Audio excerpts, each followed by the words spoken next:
Welcome back to Against the Grain. This is episode 5 of our series on artists and activism. I'm Jessica Elise Kern.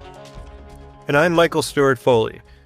If you've been paying attention to FarmAid's work over the last several years, you know that we've been working hard to get the public to understand that farmers are out there every day working on the front lines of climate change. Through a number of regenerative agricultural practices, farmers are also finding ways to rehabilitate the soil and draw down carbon out of the atmosphere. These practices range from cover cropping to rotational grazing to agroforestry. At FarmAid's annual festival, we hear from artists about the importance of supporting farmers in this work. I can think of many examples of artists speaking about the environment. One that comes to mind is Neil Young's introduction of his song Love Earth last year at the festival. What's your favorite planet? What was that? Your favorite planet?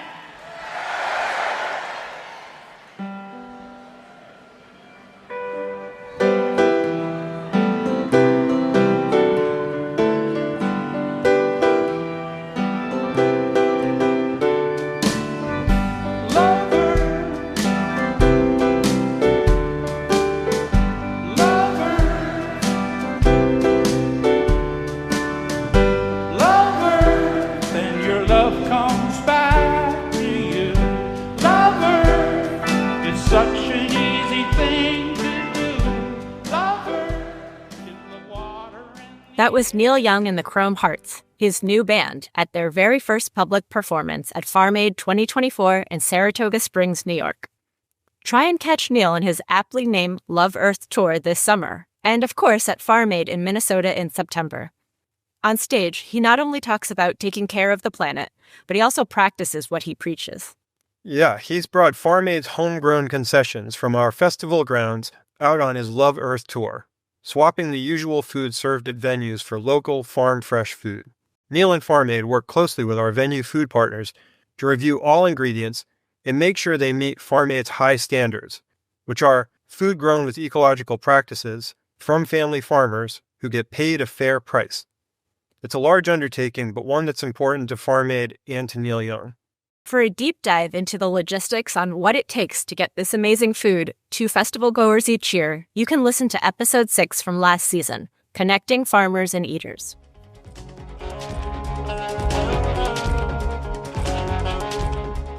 When we come back, we'll talk to another FarmAid artist about taking a stand on climate change. Stay tuned for Lukas Nelson.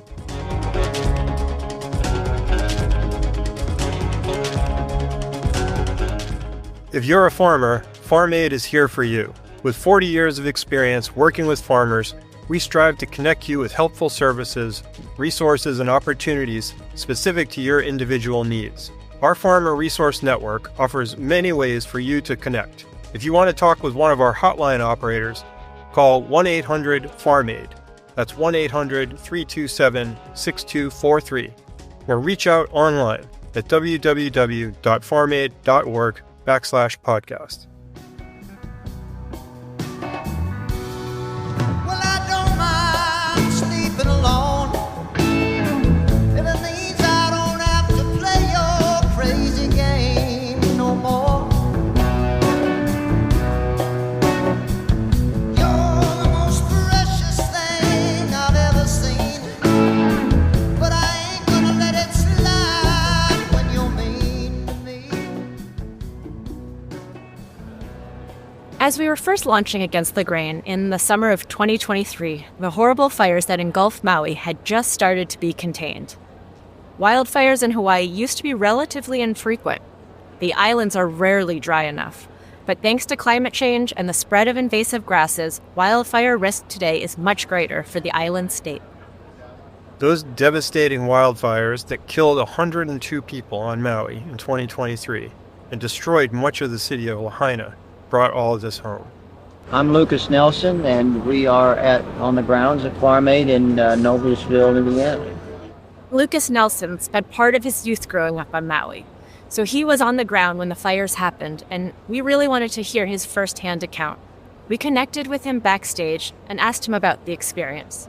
starting with whether he considers himself a political artist, and then about how he got involved on site in Maui during that wildfire emergency.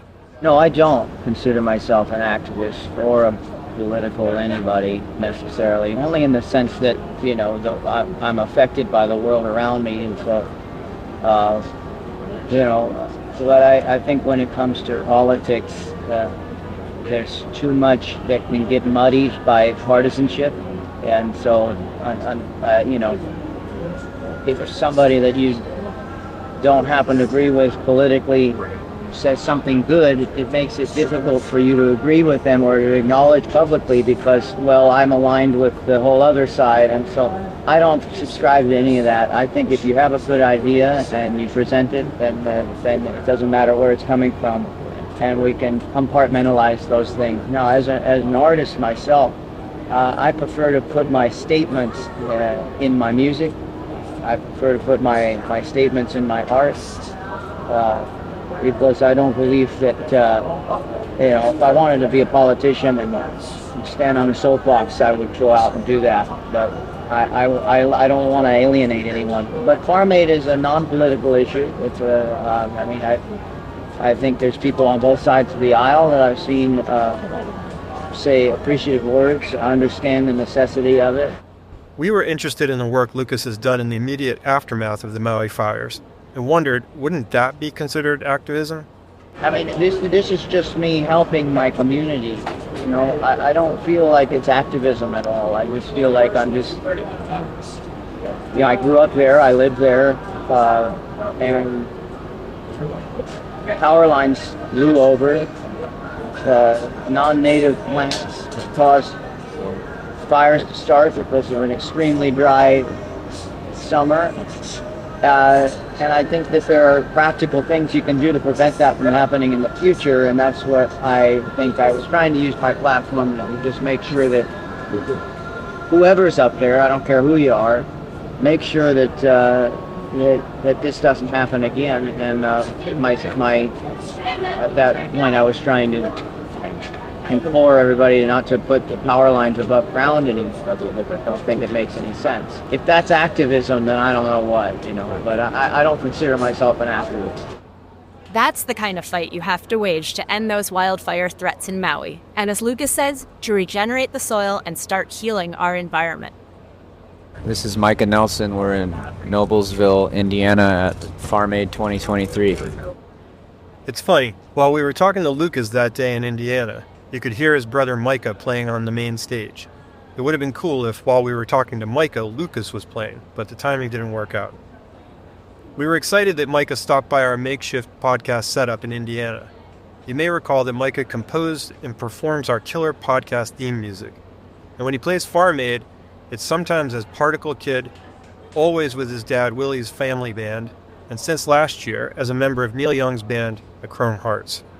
We started by asking Micah if the work he and Farm Aid are doing to address climate change is political. No, not really. No. I don't think any of this is political at all. I mean, it's just about being a person on a planet, deciding whether you're interested in supporting life or not. Because life, it's delicate. It's a delicate dance on a planet with a delicate ecosystem, and the soil is the most fundamental source of life. And it's so much deeper than politics. It's so much more cosmic than that, more existential than that. Sure that politics are involved, or they should be, in the sense that the people that are representatives of communities or states or countries should be paying attention to this and talking about it a lot more and recognizing what's at stake. We should be asking political leaders where they get their food from, and that'll tell you a lot about where their priorities are. So in that way it's political, but I don't think about it that way really in terms of partisanship, or I think it's a bipartisan issue. It affects everybody regardless of your political leanings, so it's outside of that to me. Even though everything's intertwined, I think it should be approached as just a human issue. This is one of the things that I've loved about asking these same questions to so many artists. The variety of responses has been fascinating. Right. In Micah's case, kind of like in Lukas's, the term political is too limiting, particularly that it seems to conjure for him a sense of partisanship or division. Same way Lukas talked about the term activism. We covered lots of topics with Micah, enough to fill a few podcast episodes. But for this one, let's hear what he has to say about what we all can do for the environment. People want to learn, I think, more than ever. They want to learn how to be resilient. They see what's going on in the world. Learning this stuff makes you less fearful. People want that knowledge and the experience, I think. For context, here he was referencing Farm Aid's Homegrown Village, which is such an important part of the festival experience that happens every year, and in particular the Skills Tent, where festival goers can learn a variety of skills like square foot gardening, cheese making, or composting. And so having a space where you can tell people, come here and we'll show you how to do it, and then you can do it on your land, or you can apply these skills to whatever you've got going on, because everywhere is different, every microclimate and every landscape. But no matter where you are, soil is king. As long as you figure out how to get your soil healthy and happy and thriving, then you can kind of do anything, or at least you can do a lot more than you would have otherwise. Some people are maybe more driven and more, passionate about it, or maybe that their life depends on it, their livelihood, but it's science and it's nature. It's right there. Right. Just look outside and you'll see it happening. Self-sufficiency gives you confidence, gives you something to give to someone else too, and that's, these kinds of conversations I think are naturally going to become more and more frequent, and the more the everyday person has this type of knowledge, the idea of saving the world is really big, but it's just really about saving your town, and saving your community and the little things that make up the world. Community and science. Relying on these concepts feels productive, and there's a common sense case for relying on science in this historical moment, especially when we're hearing powerful people be so dismissive of science and data. When we come back, we'll hear from Allison Russell, who's performed at a number of Farm Aid festivals in recent years. She tells us about her experiences and observations of climate change as a touring musician.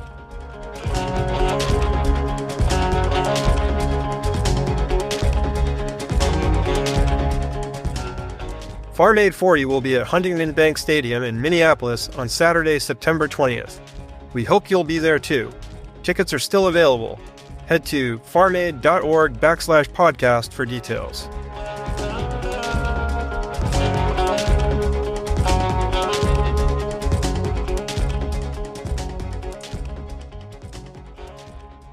I'm Allison Russell. I'm a mother, a musician, an activist, an author, an artist, and I live now in Nashville, Tennessee, but I'm from Montreal, Quebec, Canada. I'm a Scottish Grenadian Canadian, a queer Black new immigrant to America. We featured Allison Russell in the second episode of our podcast when we first discussed corporate concentration in the farming and food sectors with Dave Matthews and others. You can find that episode with all of our episodes at farmaid.org/podcast. I think everything is political. I think it's semantics when people try and say, I don't want to get political. Saying I don't want to be political is a political statement in and of itself, right? We every part of our life is regulated by policy, right? There's when we talk about what does political mean, it doesn't mean we're asking you to endorse a particular candidate, but every choice that we make with our dollars, Margot really dug in on this at Farm Aid. Where do we put our dollars and what are the political ramifications of where we put those dollars?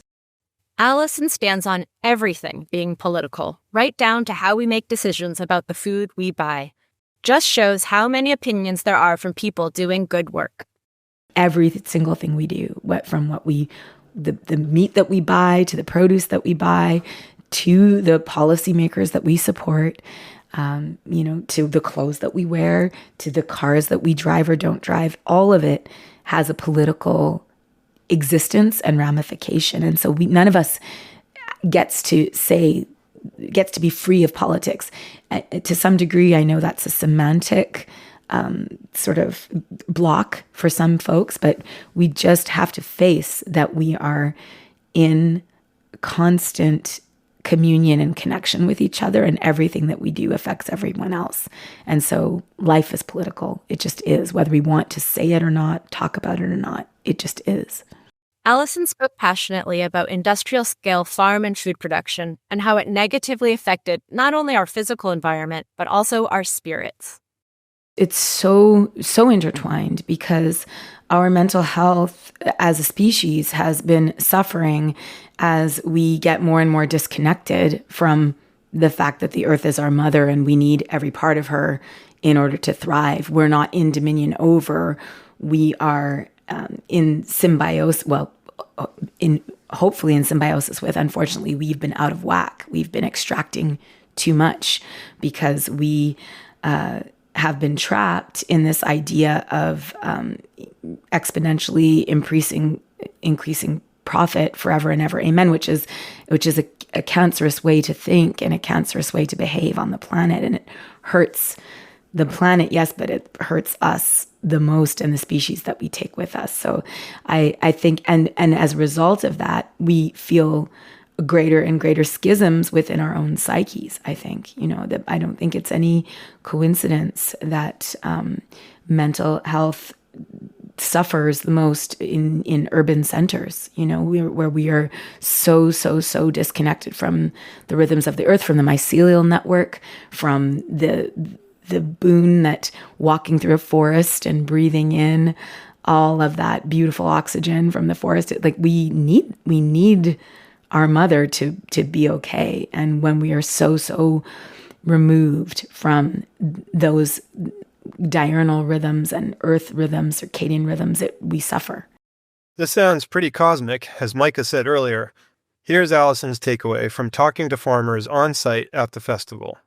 We were talking about last year and what the Farmers for Climate Resilience and better policy to sustain and support and have the same kind of tax breaks and subsidies and payouts for farmers who are doing the work to reverse climate destruction and fatal climate change, as opposed to like these massive factory farms are getting, it's not they're getting subsidized. They're getting all kinds of hidden sources of both hidden and upfront sources of funding we're not seeing that happening for the family farms. We're not seeing that happen for specifically farmers working to put oxygen back into our atmosphere.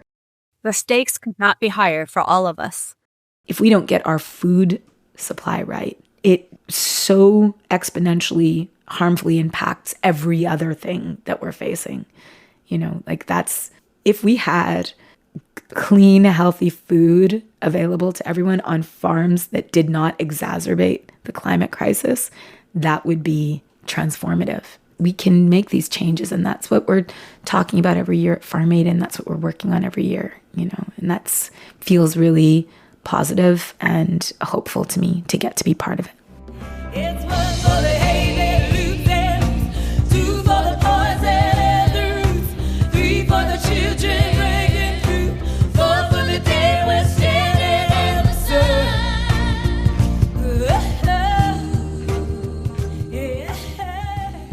We've got 2 more amazing episodes coming up in this series on artists and activism, so we hope you'll keep tuning in.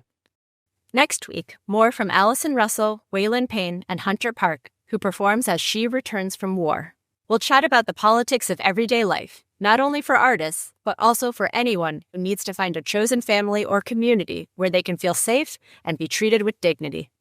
I was 15 and I knew that I was safer sleeping in a graveyard on a park bench than I was in the home of the people who called themselves my family at that time. But we need community. We don't thrive in isolation.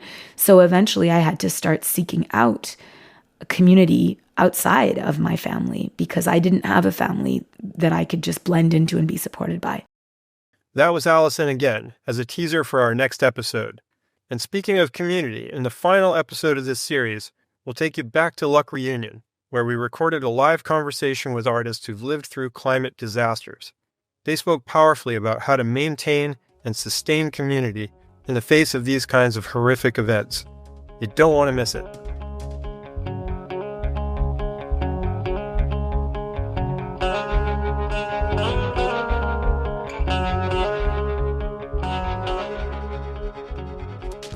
Is there something you want us to cover in the future?